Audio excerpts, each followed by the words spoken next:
In the Marvel Comics world, Hank Pym is really like he is one of the elder statesmen of the Marvel world. Because he's one of the original Avengers, he's someone we've been dying to bring to the big screen. Ant-Man actually is one of the most dangerous Avengers.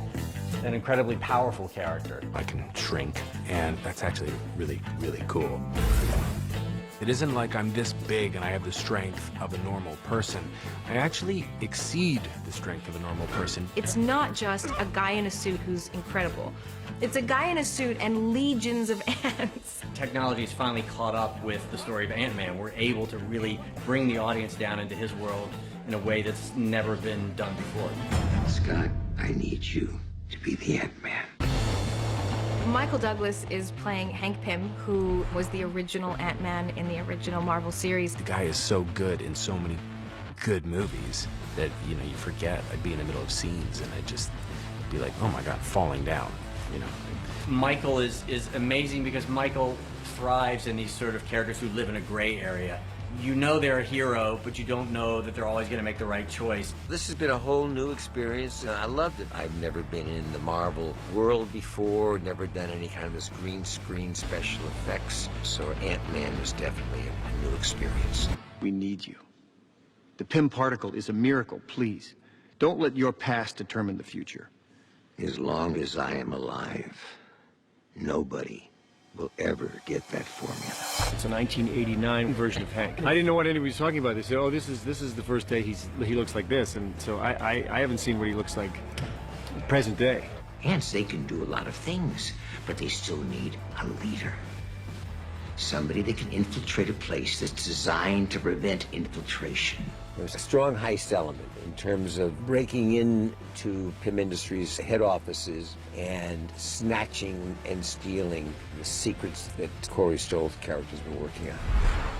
So excited to work on this movie. The only thing Marvel is really interested in is how good the movie can be. With Paul, people really identify with him because he really is just one of us. He's just a regular good guy. Paul is just killing it as Ant-Man. The character's just really likable. And I think that they're gonna feel for the guy and want him to succeed. Almost like a little bit of like a Robin Hood kind of thing. I think our first move should be calling the Avengers. One of the things that I was really happy to discover doing a movie at Marvel is they all have to work within this larger universe.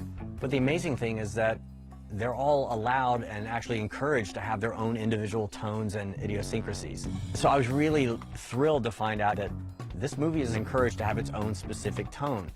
And the tone of this movie, it's comedic, but it's also a heist movie. So there's a rhythm that it has to have.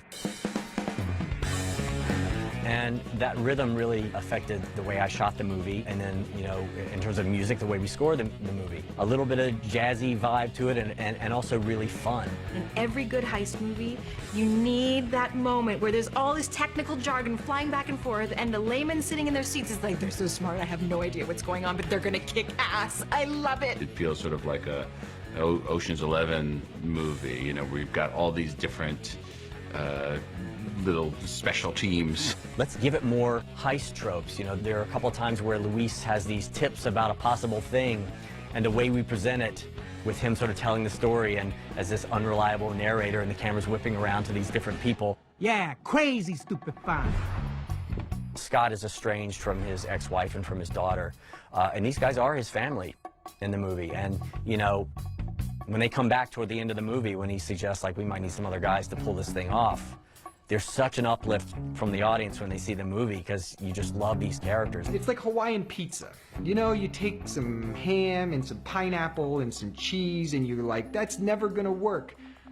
But in a weird way, it does. They feel each other's pain because they trying to do the right thing, and it's like, you know, society isn't trying to give them a second chance and not giving them a break. So ultimately, you know, they resort to their instincts. Wait a minute, carry that bed! It's too loud, there's a tank, I can't hear you! There are things about, you know, the kind of token good guys in the movie who do things that are not so good. It's not that easy for an ex-con to get any kind of jobs. So then we go on a heist, and then we start using our own particular skills for that heist. We're this gang of kind of knucklehead criminals that are trying to turn something around. We're actually doing good work, and you know, and it's funny. We're like, are we the good guys here? Yeah, we're the good guys. Feels kind of weird, you know. I'm FRANKEL, the production designer on Ant-Man, and we are currently sitting in Luis's van.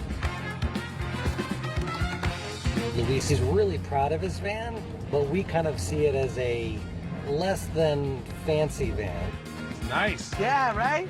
Yeah, that van, it definitely smells. You know, you just try to clean a turd and polish a turd, but it's still a turd. I mean, and it's even the color of a turd. The van, man, it started out as a not so glamorous vehicle and turned into a not so glamorous vehicle. And bag it up. Okay? All you're gonna do is we just bag it up.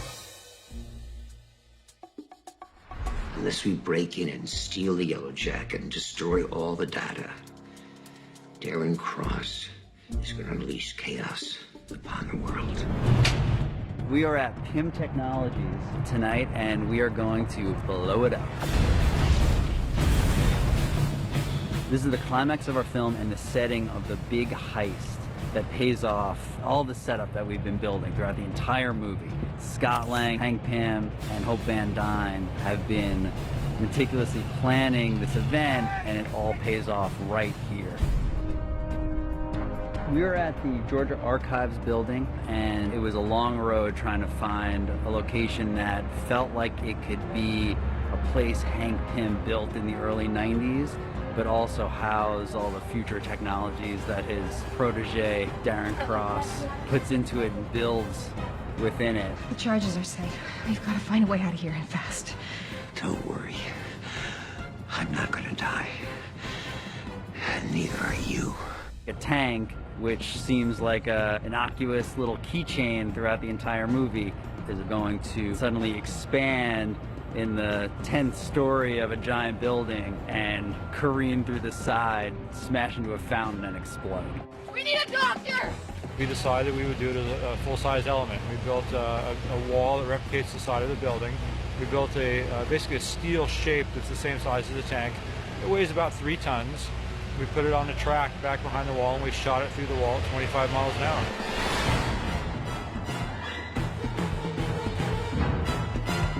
You look at how dirty and how messy and how great it looked with all that debris, all that stuff flying through the air and the stuff breaking. I mean, it's hard probably to model that with the computer. It's just, you get so much value out of something like this on set. It just looks different.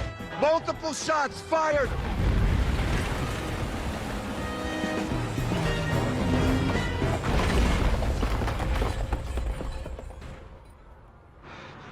And there's a tank. One of the things that's so fun about working on Marvel films is you get to adapt the costumes from the comic books. We've tried to keep very faithful to the Marvel concept, because that's, that's ultimately the goal. They gave us a couple of shots of the helmet and of the suit, and I basically worked from that. Anything that is close up on him, he wears his beauty suit, which has got hard shoulders, hard corners, hard helmet. If he has to do a stunt, he would wear one that all those elements are made in a rubber form, so it's much more bendable and he can move more. It never gets old. You never lose that rush of seeing the actor for the first time in the finished version of the costume. When I put it on the first time, I stood differently. And I couldn't get over the fact that I was in the Ant-Man suit. I actually was like, man, I wish I had a suit. That's the only time you ever think of, like, I wish I had a suit in one of these movies. He walked into the room and I was just like, oh my God, that's so cool. He's in like an Eddie Murphy Raw suit. So it's pretty funny. Sexy. Nah, man, I was just, what if you have to pee? I don't see a zipper or nothing, man. It reminds me in some ways of like Evel Knievel. They even sort of mistakenly say, oh, there's just this motorcycle suit. It feels like a motorcycle suit in some ways. And even the shrinking device, it's just a big red button on the thing. There's something very analog about this suit. I'm heavily biased on this issue, obviously, but I think the Ant-Man suit is the best designed suit in the Marvel Cinematic Universe.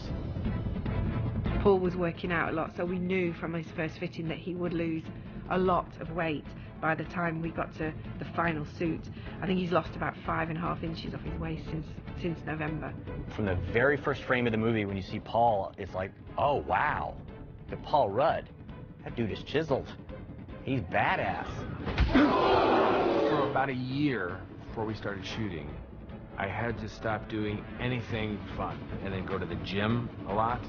I had to take these tumbling classes, learn, you know, how to do flips and light parkour, and it was just complete immersion in trying to get in shape and focused for the job at hand. Because normally the parts I play, they don't ever even want me in shape. I did some of the mocap stuff early on, like the first week, and I thought, I was like, I've been working hard for a year, and I'm rolling around, I'm doing flips, and I'm doing, and after about 30 minutes, I said, I gotta take 10 minutes. This is really hard, I'm exhausted, it's super tiring. And then Colin, who's doing things like falling 3 stories and landing on a metal bar and then flipping over again, would just do it all day. Never complain. He's got that stunt guy thing that just, they are cowboys. They don't complain, they just get up, do it again. And even the stunt team, even the other stunt people were like, Colin is insane. He's unbelievable. Like, I think he's the real superhero of the movie. We are on the bathtub set. This is for Scott's first shrink. We'll pull Colin along, start him here, hang him on the wires, run, up as high as they want us to take him. The only thing that's uncomfortable about the wire work is the harness digs into places that you don't really want it getting dug into. But no, it's not too bad, and it's fun. I mean, it's all really fun. You want to show me how to punch? Show me. That's how you punch. Hope Van Dyne is an expert at Muay Thai, which I'm obviously not. And I had to learn how to sort of hopefully move in a convincing way to make it seem like I could be an expert. And I could train a man who's been in prison and been in a lot of fist fights how to properly fight and kick his ass, which I do. And it's pretty cool. Paul had so much, he was writing, he was working out. And I think Evangeline really, she dove into that fight choreography. I would not want to go into the ring with Evangeline Lilly. Yeah. Give me something. Give me something. I have Punch in the stomach. Abort, Scott. Abort now. It's okay. He can't see me. I can see you. He can see me. They wanted an opportunity to introduce Ant-Man into the Avengers world because eventually, hopefully, you know, in a comic book, he becomes an Avenger, so voila. You know, I come and help that storyline out. We are about halfway through the Ant-Man versus Falcon fight. Now, this is a scene where Ant-Man is small, he's punching Falcon in the face, and Falcon uses his jets and goes flying off backward while he's firing at, hopefully trying to hit Ant-Man while he's small. It's really important to me that Cap never finds out about this. We're introducing not only a pillar of the MCU in Hank Pym, but also the future of the MCU with Scott Lang. He's going to be Ant-Man in Captain America Civil War and beyond, and Hope Van Dyne is also going to have her place in the MCU in a big way, taking on the mantle of the Wasp that her mother once had. It's about damn time. It helped in sort of planting certain seeds that if we're fortunate enough to kind of get to do another Ant-Man, to explore those later on. Each time these characters are in a different film, they inherit some new DNA from that project they can bring over. Like you would in having a new experience, it changes you in some way. And I think it's going to be really interesting to see how Paul Rudd as Scott Lang mixes with the Avengers that are in Captain America 3. I think he's going to be a standout. His power set is so interesting compared to the other group, but he also has the comedic sensibilities that are really going to be fun to watch. Nobody has any idea how unique it is, how different it is, and how people are going to want to see this little guy take on all the villains of the world. Got this? That's officially it. That is the end, the wrap on principal photography for Ant-Man. Thank you all.